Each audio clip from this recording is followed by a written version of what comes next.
All right, let's talk about it. Recap Team Canada's thrilling overtime win against Team USA in the Four Nations Cup Championship with Jim Biringer of He's an NHL writer over at Full Press. Jim, what's going on, my man? Mark safe from the madness last night. I am Mark safe from the madness last night, Brandon. Thanks for having me on here. Great show as always.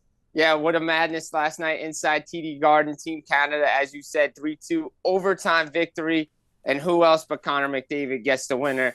Big stars delivering big moments. Yeah, before we get into talking about the game and we get your thoughts and takeaways, kind of take us through the atmosphere because we're watching at home. We see two different national anthems.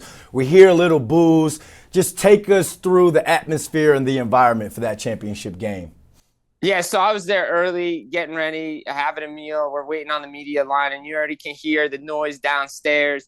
Guys are rowdy. It felt like a WrestleMania atmosphere, Royal Rumble. The crowd was into it. I heard some things happened outside between some fans. I'm like, all right, this is going to be the night. Canada hits the ice. Lots of boos from the American fans. Cheers for Team USA, the loud chants of Team USA. There were definitely some boos during the national anthem of Canada. I think even the Canadian fans got into it. There were some protests I heard in regards to the words to the anthem. But that wasn't the time or place for it, in my opinion. But everybody sang along after. It was great to hear "Oh Canada" sung at the end, some cheering at the end as well. And then obviously the Star Spangled Banner. I wish the crowd was mic'd up. I watched the game back on the way back from the arena, and I wish the crowd was mic'd up because it was loud. They sung it loud and proud, and a lot of Johnny Hockey chants during the game last night. It was awesome atmosphere to be in Boston. Yeah, I love the respect they've had. Team USA has had for Johnny Hockey throughout the course of this tournament. Also, my time up in Montreal, bro, I still sing "Oh Canada." I still sing that from my time in the CFL when I watch these games and stuff. So that was a game 6, game 7 type environment. Now let's talk about what we saw on the ice. Team Canada opened up the scoring, and then we just had an instant classic from there. So kind of just take us through the X's and O's. What did you see from that game last night? The absolute good on good, best on best. Yeah, like you said, best on best hockey. Team Canada comes out strong. Nathan McKinnon, tournament MVP. He was awarded that at the end of the game. He played his best game. Connor McDavid stepped up, played his best game. Team Canada limited the mistakes like they did in Game 1 in Montreal, and that atmosphere was electric on a Saturday night as well. But they just made sure Team USA couldn't break out of their zone. They hemmed them in. But I will say this, if it's not for Connor Hellebuck early in this game, in the first period, this could have been a rout for Team Canada. He made at least 4 or 5 saves in a scramble in front with guys like Bennett there, Reinhart in front, Braden Point, Brendan Hagel were right there. Could have been 2-3-0 Canada. And then Brady Tkachuk gets everything going. It was a back and forth game. Great to see Jake Sanderson step up. I know he was highly criticized coming onto this team, as a replacement for Quinn Hughes, who could not play in this tournament. He played a great game. Jacob Slavin played a great game for Team USA, but Team Canada were able to limit the American chances. And Jordan Binnington in TD Garden, in a big game, winner take all, he does it again. He robbed Austin Matthews 3 times in overtime, Brady Tkachuk early in overtime. He was stood on his head in the third period. Once he gave up the Sanderson goal, he was not giving up anymore. And you could see that the ice was limited in the third period. You knew one mistake's probably the game, and teams and everybody was going to lock it down like they did in the first game, like Team USA did. And the speed, a fast-paced game, just a lot of open ice in the overtime. And you can't leave Connor McDavid alone with that shot.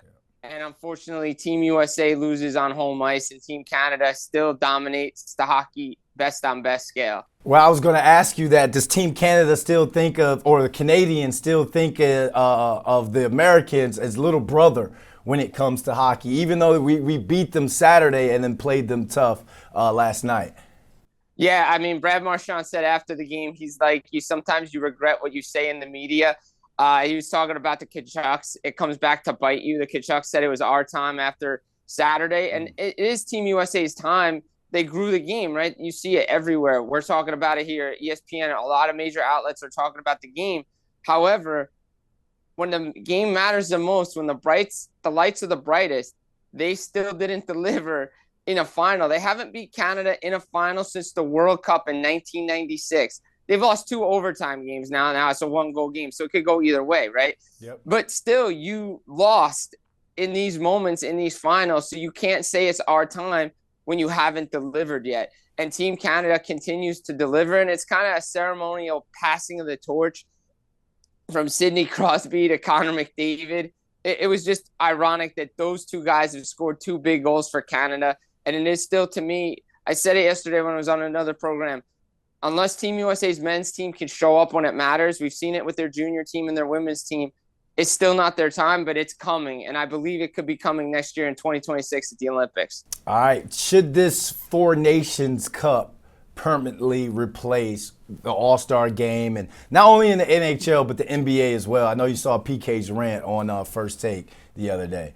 Yeah, I did. I thought it was a great rant about replacing the All-Star game. Unfortunately for everybody, we have to go back to an All-Star game next year in Long Island at UBS Arena. But that's a send-off for the players going to the Olympics. We're going to find out what happens in 2027 and 2029 and the off years where they don't have international competition, because there's going to be a World Cup of hockey every 2 years. There's going to be an international calendar where there's going to be Olympics, World Cup, Olympics, World Cup for every 2 years. But the problem is those off years, what are you going to do? They probably can't have a Four Nations face-off every year, but because it just takes so much out of the players. You've seen it, guys, sicknesses, injuries, and you want the best players there. You just can't limit it to Four Nations. We got to get Czechia involved. We got to get, Switzerland involved, Germany involved, the other powerhouse nations that we've seen in these Canada Cups, World Cups in the past. So it's tough to do it every year. Maybe every couple of years we can do it, and then, we'll have the feeders of the Olympics and the World Cup of hockey just on an offset, because it was exciting hockey. It was some of the best hockey I watched all year. And I can't wait to see it again when they do it. Right now it's a one-off, but I expect something coming down the road. But international hockey is back. Yeah, either way, man, this tournament really grew the game. You got a lot of people who normally wouldn't watch hockey at this point. Everybody was locked in at the sports bar I was at last night. Obviously, Team USA came up short, but at the end of the day, the fans love best on best, regardless of what sport it is. Jim, safe travels back to Jersey, man, and I appreciate you hopping on this morning. Hey, Brandon, always a pleasure. Thanks for having me on. Anytime you need me, I'm there.